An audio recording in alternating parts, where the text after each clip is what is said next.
Bofors के होने के बाद और इस तरह के डिफेंस स्कैम्स जो हो रहे थे उसको रोकने के लिए एक बहुत इलेबोरेट डिफेंस प्रोक्योरमेंट प्रोसीजर बनाया गया और उस प्रोसीजर में ये लिखा था, ब्रॉडली हम बता देते हैं कि उसका ब्रीफ क्या है। उसमें ये लिखा है कि पहले क्या चाहिए हमको, हमारी सेना को, चाहे वायुसेना, चाहे जमीनी सेना, चाहे नेवी को क्या चीज चाहिए, पहले वो जो सर्विसेज हैं वो लोग आपस में डिस्कस करके बताएंगे कि हमको चाहिए क्या, हमारी जरूरत क्या है।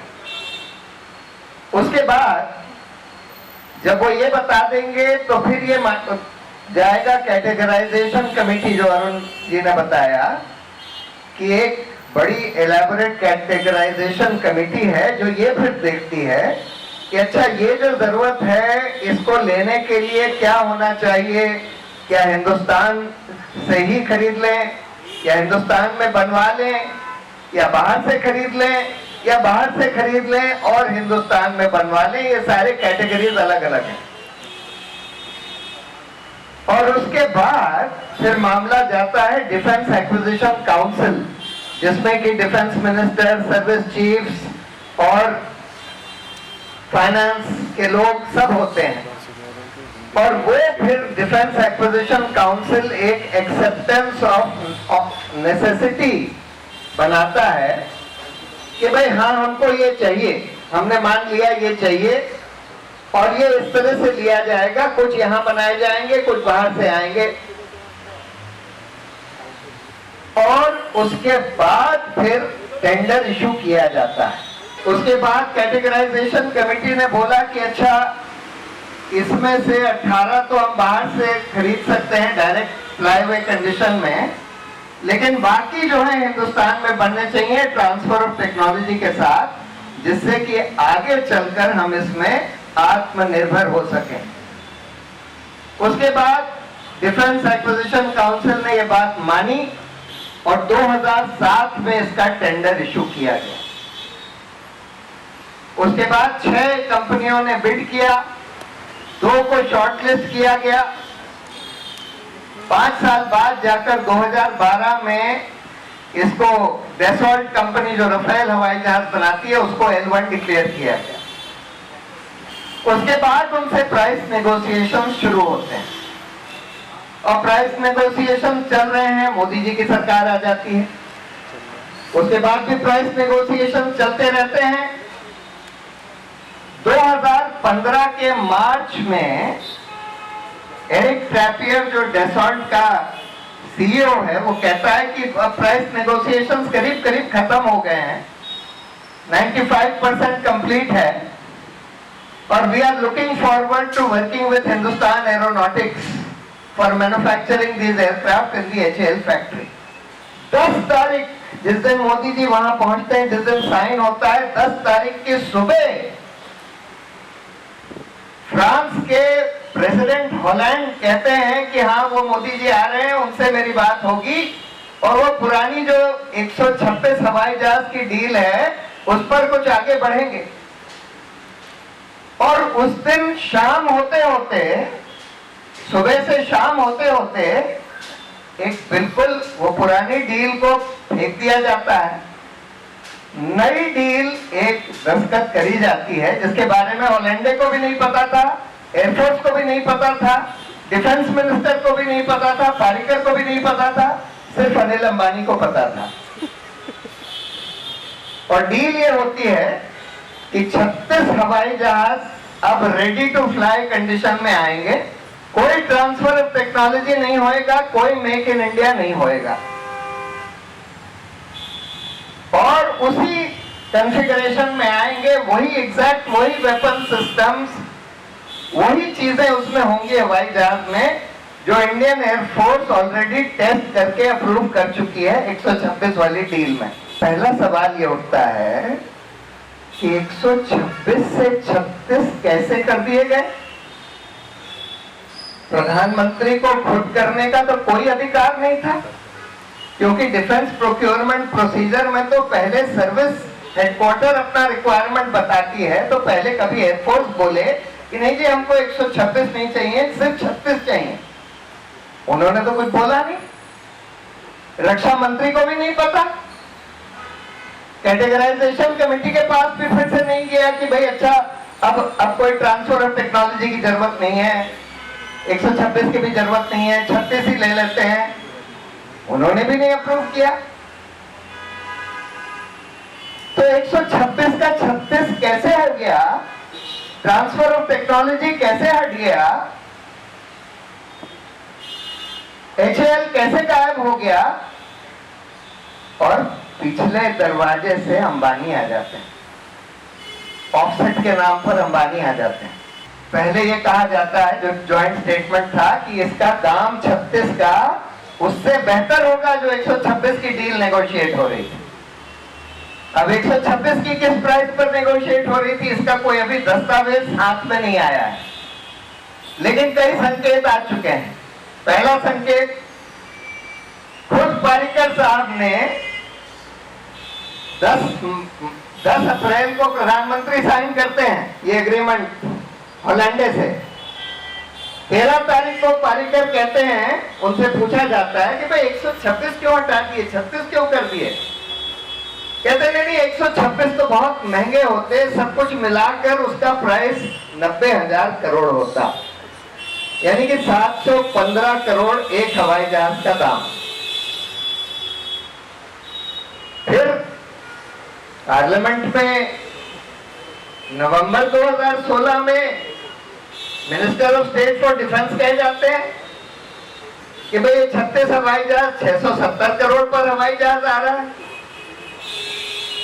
लेकिन पोल तब खुलती है जब रिलायंस और डेसॉल्ट दोनों अपने स्टेटमेंट्स में कह देते हैं कि ये 36 हवाई जहाज का कॉस्ट 60,000 करोड़ है, यानी कि 1600 करोड़ से भी ज्यादा। और ये भी कह देते हैं साथ में कि इसमें से मेजर चंक ऑफसेट्स का 70% ऑफसेट है, उसका 30,000 करोड़, 60,000 करोड़ की डील है, आधा उसमें ऑफसेट है 30,000 करोड़, उसका मेजर चंक रिलायंस को मिलेगा। तब सबके आंख खुलने लगती है कि भाई ये क्या हो गया। अब एक स्टेटमेंट जेटली जी ने ये दिया है, नहीं वो तो 2015 आते आते वो पुरानी डील में भी दाम हवाई जहाज का बहुत बढ़ जाता। अरे तो पारिकर साहब ने क्यों बोला कि 126 हवाई जहाज का दाम 90,000 करोड़ होगा, वो तो डिफेंस मिनिस्टर थे उस समय, यानी 715 करोड़ होता पुरानी डील में। फिर भी ये झूठ बोला जा रहा है कि नहीं पुरानी डील में दाम बहुत बढ़ जाता। फिर दूसरा झूठ कि नहीं इसमें तो इंडिया स्पेसिफिक एड ऑन्स हैं, कोई नई चीज हमने एक हेलमेट लगवा दिया है, हेलमेट से पीछे भी देख सकते हैं, 500 करोड़ तो उसी का दाम है हेलमेट का। मतलब ऐसे ऐसे झूठ, जबकि प्रधानमंत्री के बयान में सीधा सीधा ये बोला गया था, जो 10 अप्रैल 2015 को जो जॉइंट स्टेटमेंट दिया गया, aircrafts will come in exactly the same configuration and with the same weapons, maintenance, etc., which have already been tested by the Air Force. Jaitley ji तो कहते हैं डिफेंस एक्विजिशन काउंसिल की मीटिंग मई में हो गई, मई 2015 में, यानी कि 1 महीने के अंदर सब कुछ हो गया। और उससे पहले प्रधानमंत्री ने खुद अनाउंस कर दिया कि नहीं हम तो 36 हवाई जहाज खरीदेंगे, उसी कॉन्फ़िगरेशन में खरीदेंगे, अब कोई ट्रांसफर ऑफ टेक्नोलॉजी वगैरह की जरूरत नहीं है, अब सीधे वहीं से रेडी टू फ्लाई आएंगे। और उस पर 1 महीने के अंदर सबने मोहर लगा दी और स्पेसिफिक एड ऑन्स भी ऐड कर दिए। मतलब किसको बेवकूफ बना रहे हैं आप, कितना मूर्ख समझते हैं आप देश को, इतने झूठ एक के बाद एक बोलते चले जाएंगे। अरे हलफनामा देकर देखें, ये सब चीजें कहकर कुछ तो पता नहीं है। मतलब रक्षा मंत्री कुछ नहीं बोलता, दूसरे मंत्रियों से कहलवाया जा रहा है। ये पता तो हिंदुस्तान में अजीब हो रहा है कि जो फाइनेंस मिनिस्ट्री डिमोनेटाइजेशन की बात होती है उसमें रक्षा मंत्री बोलने लगता है, जब राफेल डील की बात होती है उसमें ब्लॉगिंग मिनिस्टर बोलने लगता है और बोलेंगे कि नहीं जी हमने तो गवर्नमेंट टू गवर्नमेंट डील कर दी, अब तो हमको कुछ बताने की भी जरूरत नहीं है, हमने सीक्रेसी एग्रीमेंट भी साइन कर दिया, यानी कि हिंदुस्तान का कानून भी अब नहीं अप्लाई करेगा, राइट टू इंफॉर्मेशन भी नहीं अप्लाई करेगा, हम तो कुछ बता भी नहीं सकते। अरे रोज बताते जा रहे हैं, मिनिस्टर ऑफ स्टेट ने तो वहां पार्लियामेंट में बोल दिया कि 670 करोड़ के हवाई जहाज हैं। जेटली जी कहते हैं नहीं नहीं ये तो सस्ते हैं, उससे भी सस्ते हैं जो पहले आ रहे थे, उससे भी 20% सस्ते हैं। अरे भाई आप ये सब क्यों बताते जा रहे हैं जब सीक्रेसी एग्रीमेंट है? और आपके पिट्ठू लोग जो इधर उधर मीडिया में बैठे हैं रोज इस तरह के बयान देते हैं कि इतना प्राइस है उतना प्राइस है और ये हेलमेट का 500 करोड़ है वगैरह वगैरह। को लगने लगा है जैसे वो अमित शाह कहते हैं ना कि 2019 में अगर हमने चुनाव जीत लिया तो 50 साल तक हमारा राज चलेगा, यानी कि इस देश को इन्होंने सोच रखा है कि बस उसके बाद तो फिर कुछ लोकतंत्र वगैरह रहेगा नहीं, 50 साल हमारा राज चलेगा। इनको शायद लगता है कि आज भी कोई लोकतंत्र नहीं है, कोई पारदर्शिता नहीं है, कोई कानून नहीं है, कुछ नहीं है, जो चाहो कर लो और सब लोग फॉलो कर लेंगे।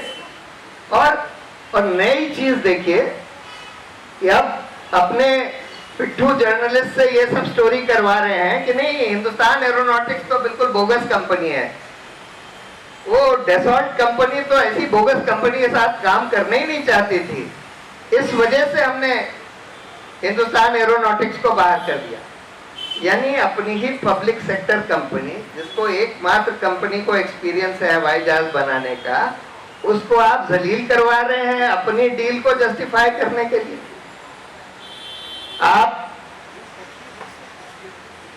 और जब ट्रैपियर ने उसके ठीक 2 हफ्ते पहले 25 मार्च 2015 को बोला कि हम लोग हिंदुस्तान एरोनॉटिक्स से बहुत खुश हैं and we are looking forward to making the aircraft in India with them and the work share agreement they signed, and then you are saying कि नहीं हिंदुस्तान एरोनॉटिक्स तो बोगस कंपनी है, पब्लिक सेक्टर की तो सब बोगस कंपनी होती हैं, ये तो रिलायंस अब अच्छा काम करेगी। रिलायंस देखिए कितना बढ़िया काम करेगी, जो कि कंपनी पूरी कर्ज में डूबी हुई है, बैंक्रप्सी में है, 2G स्कैम में तो चार्जशीटेड है, सब कुछ है, लेकिन वही बढ़िया काम करेगी कि उसको 21,000 करोड़ जरूर मिलने चाहिए। और दूसरा आप एयरफोर्स के वाइस चीफ से झूठ कहलवा रहे हैं, आपने उनसे बोल दिया ये कहने के लिए कि नहीं एयरफोर्स ने बोला था बड़ा अच्छा है आप 36 हवाई जहाज ले लीजिए। बिल्कुल झूठ झूठ कहलवाया जा रहा है उनसे, झूठ बोल रहे हैं ये वाइस चीफ जो है। कभी ऐसा नहीं हुआ 10 अप्रैल के पहले कि एयरफोर्स ने बोला हो कि आप 36 हवाई जहाज ले लीजिए या कोई इंडिया स्पेसिफिक एड-ऑन्स ले लीजिए। झूठ कहलवा के पूरा एयरफोर्स का मोरल खत्म किया जा रहा है। इस डील में देखिए क्या क्या हुआ है। पहली बात तो एयरफोर्स की कमर तोड़ दी इन्होंने। एयरफोर्स ने बोला था बहुत साल मेहनत करने के बाद कि हमको 6 या 7 स्क्वाड्रन कम से कम चाहिए, 126 एयरक्राफ्ट कम से कम चाहिए। मोदी जी ने अपने आप 6 की जगह 2 कर दिए। फिर उन्होंने ये बोला था और कैटेगराइजेशन कमेटी और एक्विजिशन काउंसिल ने ये बोला था जिसमें सारे लोग थे कि हमको सेल्फ रिलायंट होना है और इस वजह से इसमें ज्यादातर हवाई जहाज हिंदुस्तान में बनने होंगे। आपने उसको उड़ा दिया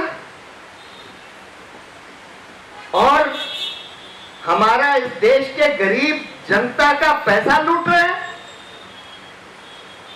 जो 36 हवाई जहाज 20-25 हजार करोड़ में आने चाहिए थे 60,000 करोड़ कर दिया और 21,000 करोड़ अपने क्रोनी को दिलवा रहे हैं जो हॉलैंडे की वाइफ की फिल्म बनाएगा, और ऊपर से हिंदुस्तान एरोनॉटिक्स को जलील कर रहे हैं और एयरफोर्स से झूठ कहलवा रहे हैं। यानी कि आपने इस देश की सिक्योरिटी का तहस नहस कर दिया, आपने इस देश के खजाने को लूट लिया, आप यहां के पब्लिक सेक्टर को खत्म कर रहे हैं, मेक इन इंडिया खत्म कर रहे हैं, सेल्फ रिलायंस खत्म कर रहे हैं, और रोज झूठ बोल रहे हैं, एक के बाद एक झूठ बोल रहे हैं, और सब सीक्रेसी के पीछे छुपते चले जा रहे हैं। इतना मूर्ख मत समझिए इस देश को, इतना मूर्ख जनता को मत समझिए।